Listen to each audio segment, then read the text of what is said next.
Yang kita tahu ada 3 tauhid. Tauhid rububiyah, uluhiyah, dan asma wa sifat. Tauhid rububiyah meyakinkan kepada anak bahwa tidak ada pencipta selain Allah Subhanahu wa taala. Bahkan mengaitkan segala sesuatu dengan Allah. Ini penting. Bahkan itu bisa diajarkan meskipun anak baru usia 1 atau 2 tahun. Betul tidak, Bunda? Betul? Betul atau masih ragu-ragu? Ya, di mana kita mengajarkan dia ya Allah. Nah, siapa yang menciptakan kita? Siapa yang menciptakan ayah? Siapa yang menciptakan bunda? Siapa yang menciptakan alam semesta? Dia lihat sesuatu yang indah. Dia melihat pelangi. Siapa yang menciptakan pelangi itu? Allah. Hujan turun. Langsung sebut siapa yang menurunkan hujan? Allah. Kenapa hujan turun itu menjadi momentum kita memarahi anak kita? Jadilah momentum yang bahagia, terutama ini peran ayah sangat dibutuhkan. Kalau anak-anak kita masih kecil-kecil, yuk hujan-hujanan bareng sama anak. Ya. Kalau kondisi di situ agak sepi, boleh kita buka baju kita para ayah dan kita bareng-bareng anak-anak kita bermain. Itu menjadi momentum yang tidak akan terlupakan bagi anak kita. Dan sambil kita rasakan, nak, ini air Allah yang menurunkan. Itu penanaman tauhid. Mungkin orang melihatnya kita nanahonan eta Pak Ustad. Ya, ngapain itu? Udah gede hujan-hujanan. Bagi ya perkataan orang, tapi bagi kita ada penanaman tauhid. Karena dalam psikologi seorang anak bermain itu memang bisa dengan ibu, tapi lebih berkesan dengan ayah. Dan para ayah mohon tanamkan tauhid, terutama tauhid rububiyah. Dan uluhiyah, seperti kita mengajarkan anak berdoa hanya kepada Allah. Uluhiyah, beribadah hanya kepada Allah. Misalnya tiba-tiba di jalan gong sambil mukul-mukul ke jalan, lagi minta hujan sama lagi mencegah hujan. Dia nanya kan, itu siapa ayah? Gitu. Itu adalah contoh akan masuk neraka anak kalau dia tidak bertaubat. Ini contoh kemusyrikan. Adalah sesuatu yang tidak menurunkan dan mengatur segala sesuatu adalah Allah Subhanahu wa taala. Coba bayangkan jika anak minta mainan tapi yang terjadi adalah pengajian.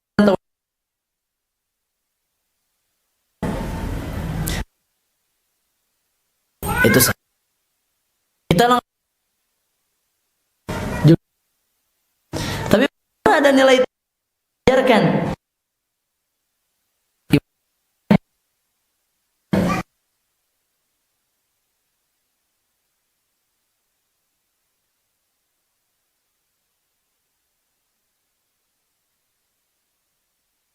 Ya?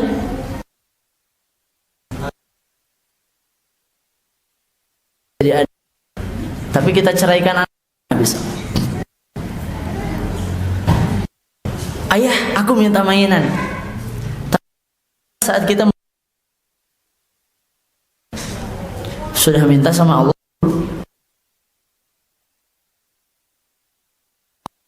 kita berdoa dulu.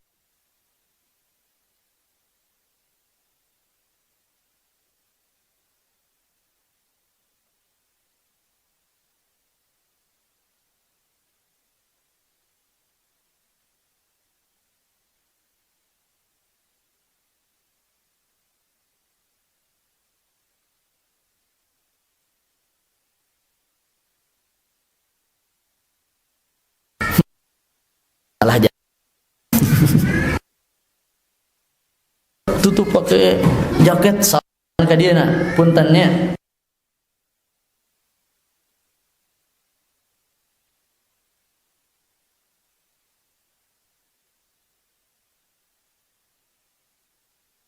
Alhamdulillah ayah bunda mendengarkan.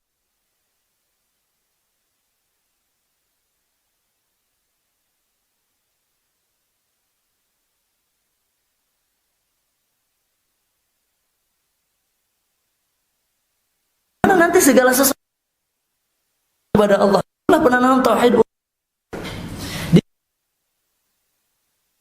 Itu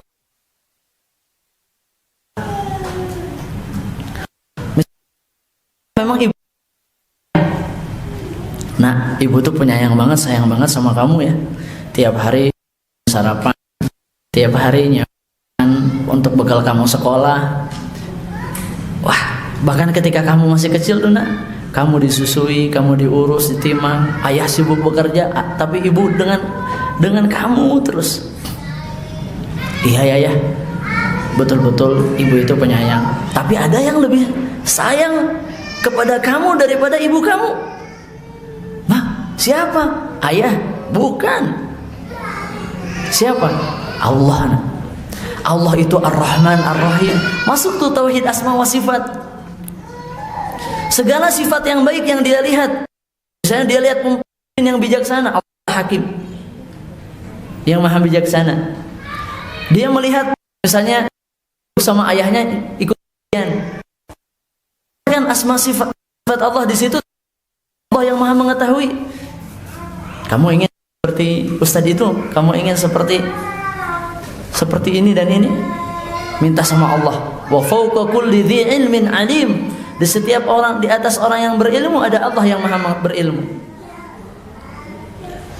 Nah, terkadang kita tidak sadar bahwa selama ini kita telah menanamkan kemusyrikan kepada anak-anak kita dengan menanamkan agar anak-anak kita itu takut harapnya kepada orang tua. Padahal roja dan khauf anak itu harusnya kita tanamkan kepada siapa? Kepada Allah. Takutnya kepada Allah, harapnya kepada Allah. Berat memang ayah bunda, tapi kalau tidak mulai sejak dini, kapan lagi? Sudah banyak yang menyesal, anak SMP sudah SMA dan mereka menyesal. Maka tidak ada kata terlambat. Ya, dia sudah masuk SMP. Nah, ini ada PR yang pembahasannya agak lebih panjang ya kalau sudah SMP atau sudah balik.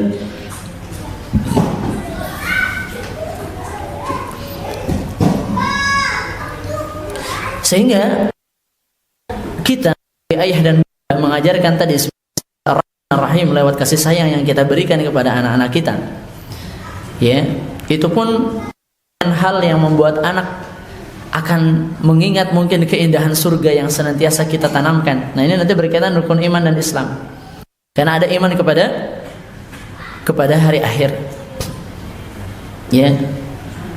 Ayah bunda aja luar biasa gitu sayangnya sama saya gitu. Dia juga akan mikir bagaimana Allah melindungi dari azab neraka. Bagaimana Allah melindunginya sehingga dia masuk ke surga Allah Subhanahu wa taala. Baik ayah bunda, rukun iman, rukun Islam. Ya. Iman dulu, Islam dulu, bunda. Assalamualaikum. Iman dulu, Islam dulu.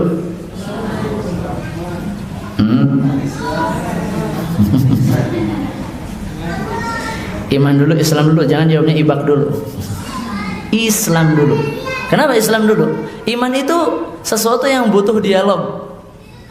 Dan dalam hadis, ya dasarnya juga hadis kedua di Arba'in, di mana Jibril datang ya mengajarkan Islam dulu.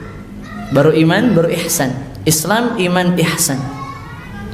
Kenapa? Islam pun bisa kita lihat ya, anak tuh belum bisa kita tanamkan, misalnya dia masih 0 tahun, masih bayi, tapi bisa kita putar terus dan bisa kita ucapkan terus kalimat la ilaha illallah sampai dia usia 1 tahun itu asyhadu alla ilaha illallah gitu, wa asyhadu anna muhammadar rasulullah, tapi dia memang belum paham, belum ada esensi keimanan, karena Islam itu adalah aspek zahir yang terlihat. Cukup dia melihat ayahnya sering sholat sampai bingung dia, ayah kok sholat lagi? Sholat sunnah. Ajarkan sholat sunnah, ada 12 rakaat yang rawatib.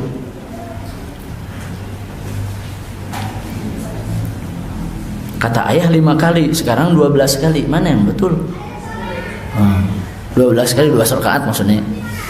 Nah, jadi kita juga ajarkan bahwa sholat ada 5 kali, yang nantinya efeknya akan ada kedisiplinan waktu dan lain sebagainya. Baik. Islam ya, dari mulai kita syahadat sering melafalkannya di rumah. Jangan sampai kecolokan bunda-bunda. Kadang kita juga kecolongan bukan karena kita, karena tontonan anak atau karena kakek dan neneknya. Saya pernah kecolongan ayah bunda. Itu nggak tahu kenapa. Apa tuh? Apa ya? Du ujungnya tuh. Apa ya? Astagfirullahaladzim. Baby shark. Nah itu. Saya pernah kecolongan itu, ternyata di neneknya diputar terus. Nah ini juga jadi PR bagi kita bahwa ternyata perlu kerjasama antara kita dengan ayah ibu kita. Perlu kerjasama antara nenek dan kakek. Khususlah untuk anak kita mah jangan diputar baby shark. Ketika berkunjung ke rumah nenek. Nah, syahadat sudah mulai bisa diajarkan. Sholat dengan melihat ayahnya, ibunya sering sholat, meskipun dia naik ke punggung kita, meskipun dia ya sembunyi di balik mukena bunda-bunda dan merepotkan kita, tetap itu pembiasaan mengajarkan.